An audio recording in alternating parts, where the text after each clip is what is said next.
Сәлем достар, бүгінгі сабағымыз бесік жабуын тігу.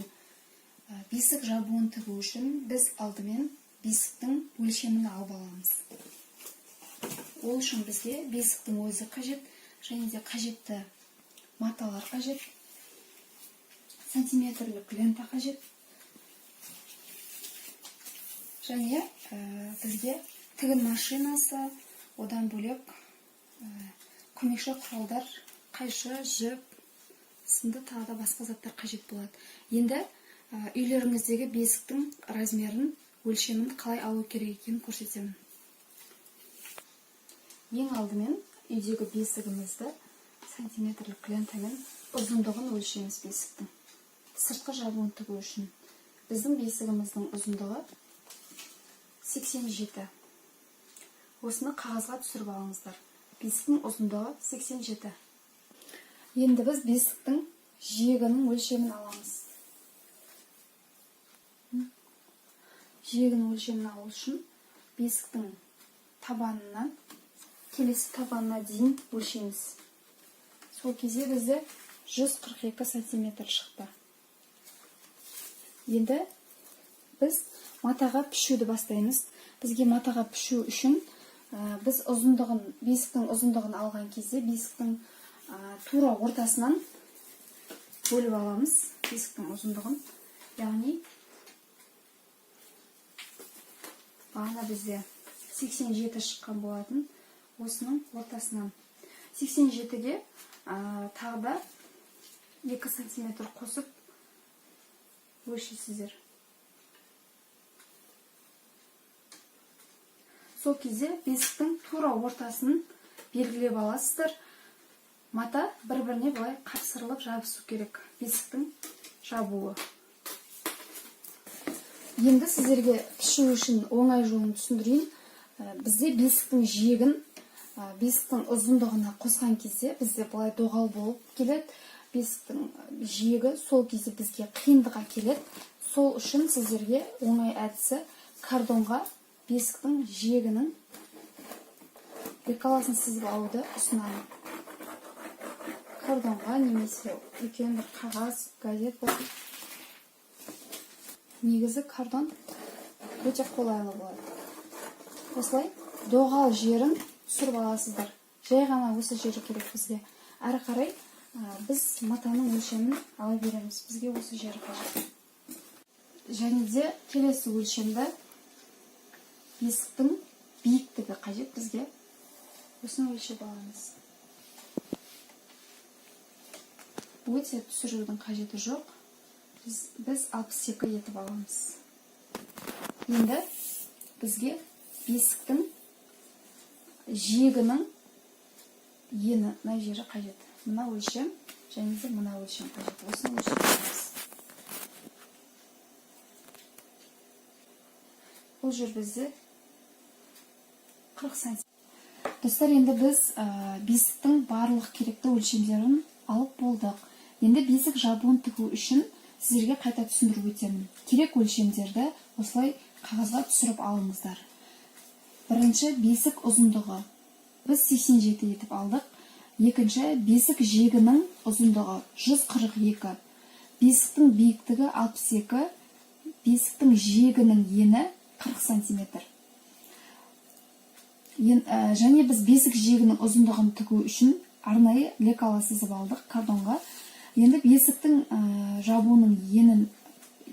жабуын тігу үшін есебін шығарып аламыз, яғни пішу үшін. Бірінші, біз ұзындықты алдық. Ұзындық бізде 87. 87-ге 4 сантиметр қосамыз. Бұл 4 сантиметр бізге тігіс үшін қажет. Және осының қорытындысы 91 сантиметр. 91-ді 2-ге бөлеміз.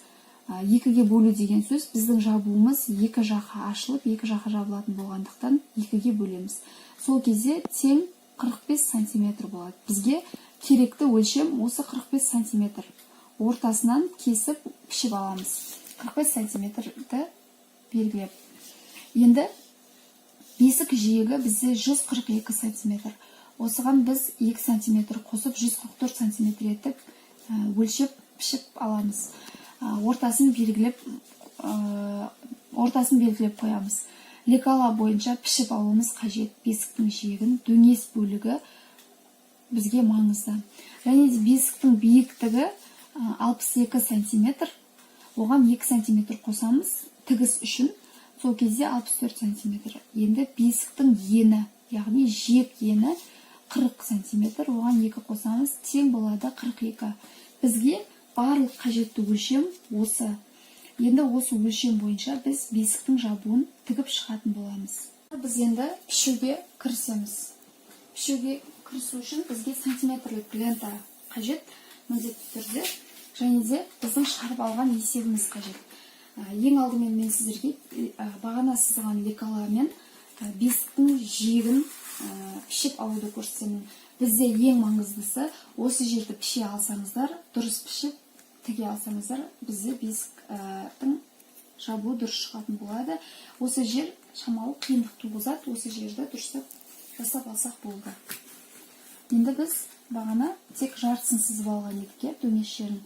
Ал бізге керек өлшем 62.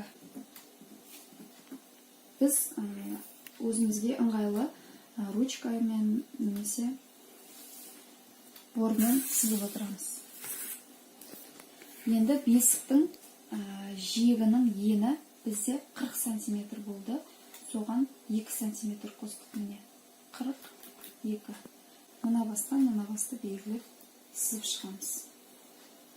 Сызып шығасыздар. Достар, біз бормен, сабынмен осылай сызып алдық. Мына жер мен мына жер. Бұл біздің бесігіміздің биіктігі. Енді біз бесігіміздің енін де белгілеп алдық. 42 етіп.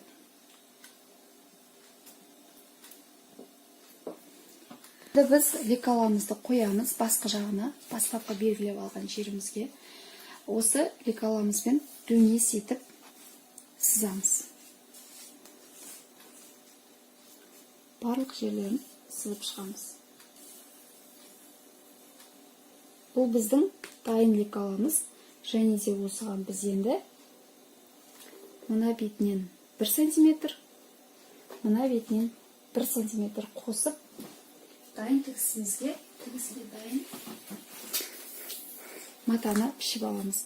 1 сантиметрді қосу үшін біз сантиметрлік лентамен осылай белгілеп, мына жерден, барлық жерден осылай белгілеп, осылай қосып шығатын боламыз.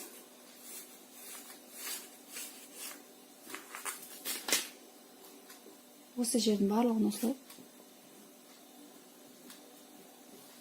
қосып шығамыз. Белгілеп аламыз. Енді бізге лекаламызды ақырай қоямыз да, мына жерді сызғыштың көмегімен немесе осылай тіксіз жүргіземіз. Мынау біздің дайын сызығымыз, ал мынау біздің тігіске қажетті сызығымыз. Біз мынаны алмаймыз, мынаны аламыз. Бұл бізге тек үлгі ретінде шатыспауымыз. Бізге керекті жер мына жер. Мынау бізге түсінікті болу үшін. Міне, осы қараңыздар, біз бесіктің дайын доғал түріндегі өлшемін алдық. Міне достар, біз жаңағы сызған сызығымызбен кесіп алдық. Енді бұны жинап қоямыз. Достар, енді біз бесіктің жабуының үстіңгі бетін, яғни екі бет айқасатын бетін тігеміз. Бізде 45-5 сантиметр алуымыз қажет. Міне бізде 45-5 сантиметр. Мына жақта 45-5. Біз өлшеп аламыз. 45-5 сантиметрді өлшеп алдық. Енді біз ұзындығын өлшеміз. Бізге 144 сантиметр қажет. Достар, міне біз бесіктің ұзындығының өлшемін алдық. Бұл жиегі емес, ұзындығы. Бір беті бұл. Біз бірінші бір бетін тігіп жатырмыз. Ұзындығы 144 сантиметр, ал бесіктің, яғни тұтқасы, ұстайтын жері 45 ені, 45 болды. Бұл бізде дайын тігіске жібереміз. Және де бағанағы қырқып алған бесіктің жиегіне арналған мынау немізді екеуіне, яғни былай қосып шығатын боламыз. Міне, осындай тігіспен екеуін бір-біріне былай қосып шығатын боламыз. Біз ең алдымен мынау 144 см етіп пішіп алған неміздің ортаңғы бөлігін тауып алуымыз қажет. Сол кезде мынаның да ортаңғы бөлігін тауып алу үшін былай екіге бүктейміз. Сол кезде ортаңғы бөлікпен ортаңғы бөлікті ұштастырып, сіздерге жеңіл болу үшін теріс бетінен былай бір бет оңға қарай, екінші бет солға қарай тігіп алыңыздар. Сол кезде жеңіл болады. Жапқышты тігіп жатырмыз. Біз дәл ортасын белгілеп алдық. Және де мынау жиектің ортасын белгілеп алдық. Енді былай мынау мата беті іш жаққа екеу бір-біріне осылай қарау керек. Және де мына екі белгілеген сызық бір-бірімен түйісу керек. Негізі сіздер көктеп жіппен алғашында көктеп алыңыздар, немесе булавкамен ұстатып қойыңыздар. Сол кезде тігуге оңай болады. Достар, біз тігуді бастадық. Жартылай, жартыға бөліп солай тігіп жатырмыз. Және мына жер дөңес болғандықтан тігу алғашында қиындық келтіреді. Сіздер кішкенеден, мен мысалға қолымда мына жерге алып келем, осы жерге дейін ғана тігем. Қараңыздар. Және де тағы да астын бәрін дайындап алам. Астын мына жерге алып келем. Былай тіктеп қоям. Матаны қатты былай қимылдатпаңыздар. Тек қана өзінің икемімен майыстырып тігіп отырыңыздар. Матаны былай қоямыз, үстіне қоямыз. Жаймен тігеміз. Тағы да былай тартамыз астын, жаймен ғана өзінің икемімен, және де үстін қоямыз. Матаны кішкенеден тігіңіздер. Өйткені бұл жер дөңес, жаңа айтқандай, тігуге қиындық келтіреді бізге. Тағы да солай. Ең соңына дейін осылай істеп шығыңыздар. Асықпай, жаймен. Достар, біз бір бетін, яғни жартылап тігіп жатырмыз. Соның жартыға бөлігін тігіп болдық. Енді бағана біз белгілеп алған жерге қайта ораламыз. Міне, және де міне осы екі жерді бір бетін тіктік. Енді екінші жарты бетін тігу үшін осылай қайтадан машинаға келіп осы бөлігін қойып, дәл жаңағындай тігіспен тігіп бастаймыз.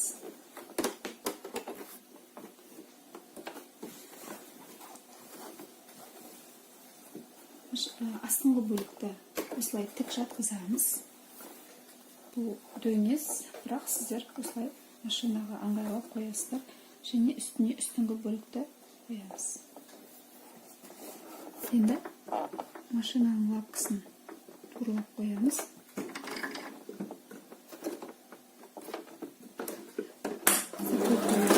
Және де тігеміз.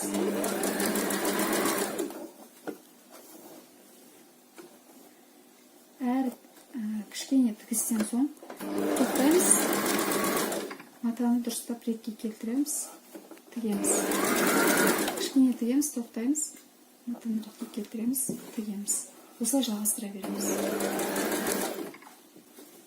Достар, біз бесіктің өлшеп алған өлшем бойынша пішіп алдық және тігіп алдық. Енді осыны бесікке кигізіп сіздерге көрсететін боламын. Бесікке кигізген кезде, міне, біз бағана айтқанымыздай ортасына келді біздің жабуымыздың өлшемі. Және де мені жиекті қараңыздар. Бізде барлығы тура түсті тігістеріміз, міне. Бізде енді астыңғы тігістерді тігеміз. Ол жақта әлі біткен жоқ. Енді осылай екінші бөлігін тура осылай етіп, осы өлшемде тігіп аламыз. Достар, біз міне екінші жағында тура осылай өлшеп, тура осылай пішіп тігіп алдық. Міне бұлай екіге ашылады. Бізде енді мына жерлердің барлығы тігілмеген, шашақтары шығып тұрған сондай күйде тұр, және астыңғы бөлігі сол жерлерді қайырып тігіп шығамыз. Және де мынау екі жаққа, екі жабылатын жерге мен мынандай лентамен тігіп шығамын. Мен бұл сабақта ешқандай ою, ешқандай артық заттарды пайдаланбаймын. Негізі сіздер өздеріңіздің қалауларыңызша бесікті жабуын сәндеп тіге берсеңіздер болады. Бесігіміздің аяқ жағы, осы аяқ жақтарының барлығын осылай кішкене етіп қайырып, егер сіздерде оверлок болса, әрине оверлоктаған жақсы, ал егер оверлок жоқ болса, осылай кішкене қайырып, машинаға салып, тігіп шығатын боламыз. Барлық жағын осылай қайырып тігіп шығыңыздар. Міне достар, біз осылай тігіп шықтық. Бұл біздің жиегіміз. Осылай тігіп шықтық. Енді бізде мынау жабатын бет ашық. Осыған мынау лентаны тігеміз. Тікпес бұрын мына жерді зигзагтап немесе оверлоктап алыңыздар. Мен сіздерге тігу жолын көрсетіп өтемін. Бірінші, кішкене бөлігін ішке қарай қайырыңыздар. Ішке қарай қайырып, машинаның жігін ауыстырып алдық. Ақ түске осылай қоямыз. Бірінші лентаны 144 сантиметр етіп мен кесіп алдым. Ал сіздер өздеріңіздің өлшемдеріңізге қарай кесіп ала бересіздер. Осылай атама қойып тігіп шығамыз. Тігіспен бір өлшемді, бір мөлшерді сақтап отырып тігіп шығыңыздар. Егер сіздер қисайып немесе асып кетсеңіздер, мынау лента жапқан кезде қисық болып қалады. Достар, міне біз бесіктің жабуын тігіп болдық. Міне бізде бесіктің жабуы былай ашылады. Біз осылай жасап қойдық. Біз бұл жерде ешқандай ою, еш нәрсе салған жоқпыз. Жай ғана қарапайым бір түсті бесік жабуын жасап шығардық. Тек қана жиегіне лентамен, желбір деп айтамыз, тесма секілді, осындай лентамен тігіп шықтық. Болды. Тура осының үстіне өздеріңіздің қалауларыңыз болса, егер мына жерден және мына жерден ою жапсырсаңыздар болады. Екі жағына қарама-қарсы. Арғы жақтарында да солай жасасаңыз болады. Өте көп оюдың қажеті жоқ. Егер сіз оюлы болған қаласаңыз, осылай жасасаңыздар болады. Маған осылай тұрған ұнайды. Ешқандай еш нәрсесі жоқ, тек қана осылай қарапайым болып тұрған ұнайды. Сол себептен соң осылай тігіп алдым. Сіздер де осылай тігіп алыңыздар.